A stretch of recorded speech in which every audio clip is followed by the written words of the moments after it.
Hi everybody, my name is Michelle Lim and I'm a glaucoma specialist from the UC Davis Eye Center in Sacramento, California.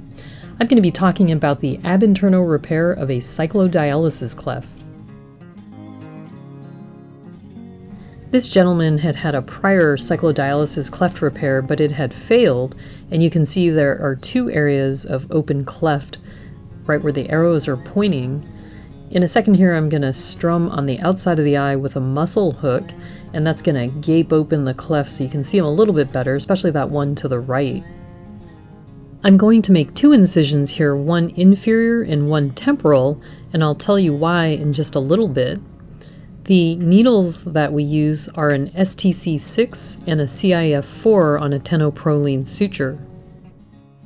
So I'm going to introduce the straight ST6 needle on the tenoproline suture into the anterior chamber.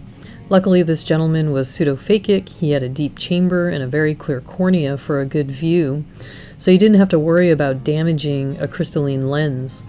The reason why we made that inferior incision into the eye is to be able to introduce a forceps in to help with this needle pass. In this case, we use an MST forceps to grasp the front end of the needle in order to guide it through the iris and hopefully the ciliary body behind it in order to tack those two structures to the wall of the eye to close the cleft. So the forceps just provides a little bit more stability in order to punch that needle through the wall of the eye, which can take a lot of pressure. So it's nice having that second instrument to help you do that. And here we are just feeding the needle through the side of the eye, and we're gonna, in a second here, look outside of the lens to see the needle exit on the other side of the scleral wall. So a tire is too flimsy to really pull the needle out of the eye, and so we use a needle driver to firmly grasp it and continue its trajectory through the scleral wall and out through the side of the eye. So the idea here is that it's a double arm suture. We would then pass the other needle through the anterior chamber and through the same area in order to create a loop of suture through the iris and ciliary body structure. And here we are tying that loop of suture to pull the structures to the wall of the eye. I'm now going to put the lens back on the eye to inspect the area of repair, and the arrow shows where the cleft has now been closed.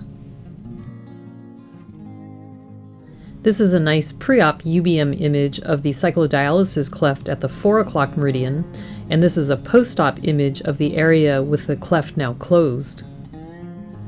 I mentioned before that we have a CIF4 needle which is curved, and the idea behind that is that you can dip down and scoop up the iris a little bit easier in order to make your pass. That's it for this video. I hope it's been of some help to you. If you have any questions, please feel free to email me at mclim@ucdavis.edu.